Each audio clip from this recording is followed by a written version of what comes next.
Thank you so much for being there for my poster presentation, everyone.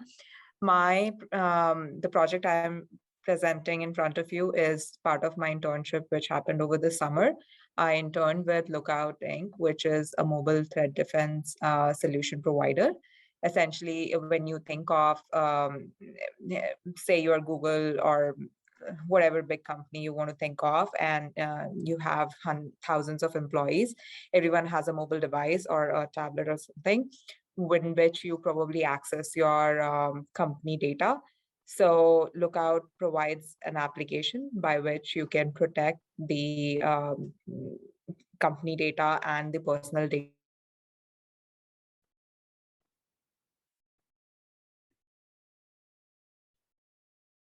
We lost you. Sneha, I think we lost you. Jenny, are you on? All right. It looks like we lost both of them. They were in the same room. That's when data from attacks, phishing attacks. They also came up with a mobile specific framework where the idea is to see how particular malware attack or a sort of like any attack which we are talking of is classified. It is something which is used by the red team and blue team, kind of cybersecurity lingo, but essentially the attackers and the protectors. And so you can categorize on, say, a particular malware is doing reading your emails now, or capturing your audio. So you can see what all features a particular malware is using, so that you can bet. There are major reasons for doing this is you can know how the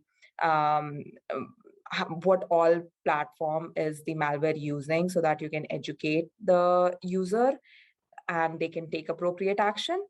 And also because once we know what classifications are involved, you can know what all mitigation technique can be there.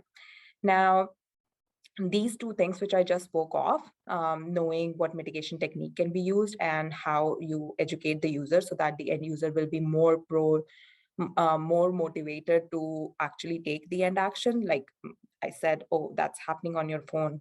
You know, something is attacking this application, attacking your phone, and you need to delete it. But you won't do that unless I tell you how severe it is or how it is affecting you.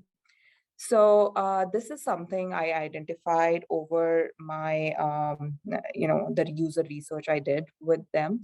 And while the initial project was to do this mapping for the attack and defend techniques of, the mitigation techniques and how the malware is attacking, we eventually took it up to integrate it with the platform, which is a console used by the security administrators. A similar thing is actually used by a lot of MDM. Think of Microsoft or Norton antivirus systems, and these which are available for laptops. And they have created they have this integration with MITRE on a larger level for laptops and systems, but not for mobile devices. So in the whole research, we found out that a modified Pareto system exists in the system, which means that within the industry, we can see that approximately less than 10, why I say modified Pareto is because it is 10-90, so less than 10% of the malwares actually affect 90% of the cases. And hence, if we have a better classification for these 10% of the systems, we can deal with the 90% of the situation, whereas for the rest of 90%, we can be somewhat in the ballpark of how the classification is happening. The reason why this was important to know is because now that we know that we are only supposed to classify these 10% of the malwares, and when we talk of the same thing, so I was dealing with about 11,000 malware families. If I discard variants, and each of them will have about five or six variants.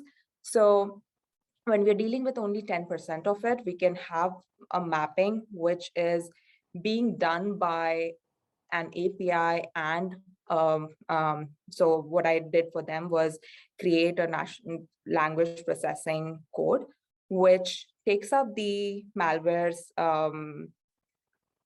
definition of how that malware is affecting you, and takes up the definition of the MITRE framework category, matches those two, finds those keywords, and then says that, okay, this particular malware actually affects these, can be classified into these categories.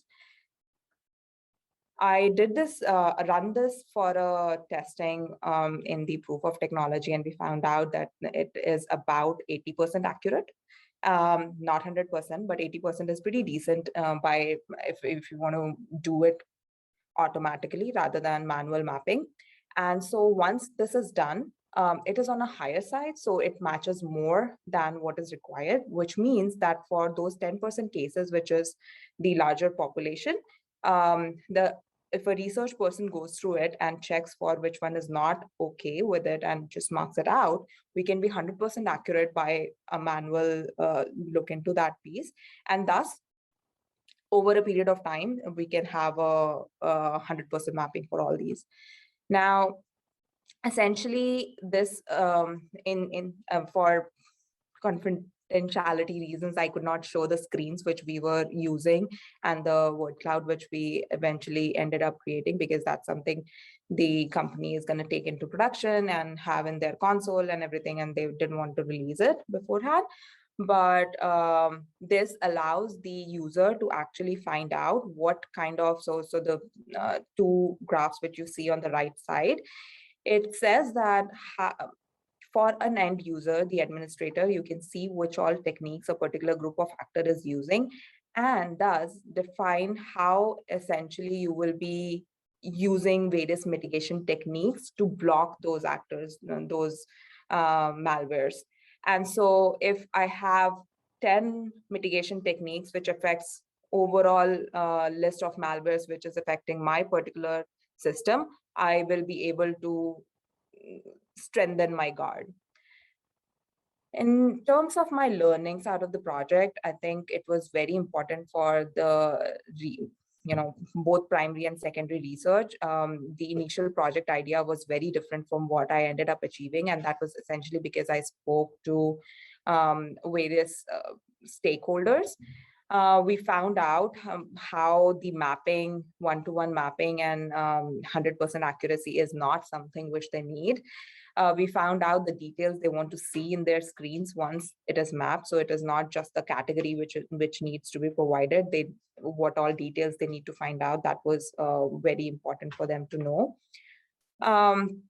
And also by the proof of technology which I produced, that was something, though that data was important for me to create that influence and build the trust amongst all the teams which I was speaking to. They provided their time and expertise based on the initial proof of technology. It is important to empathize with the customer. They many times do not know what they need. And so you need to explore that yourself and define what they might need. And equally important is prototyping, fast iterative. It's very fast and iterative process. So I actually just drew things on paper and showed it to them that how, if this is how I show it to you, would that work for you? And because no one wants to criticize your baby, you need to have like a parallel structure. Is this good or this works better for you? They're not going to say this is working bad. So which is better is a better question to ask, maybe. Systems are complex. I was talking of so many categories and variants, etc. But solution doesn't have to be. The solution was pretty simple, and it just works by an algorithm. This is the whole framework. The right and side down piece is the whole framework of how that particular solution is working. And lastly, keep asking questions. So please do keep ask me questions if you have any from this particular poster. Thank you.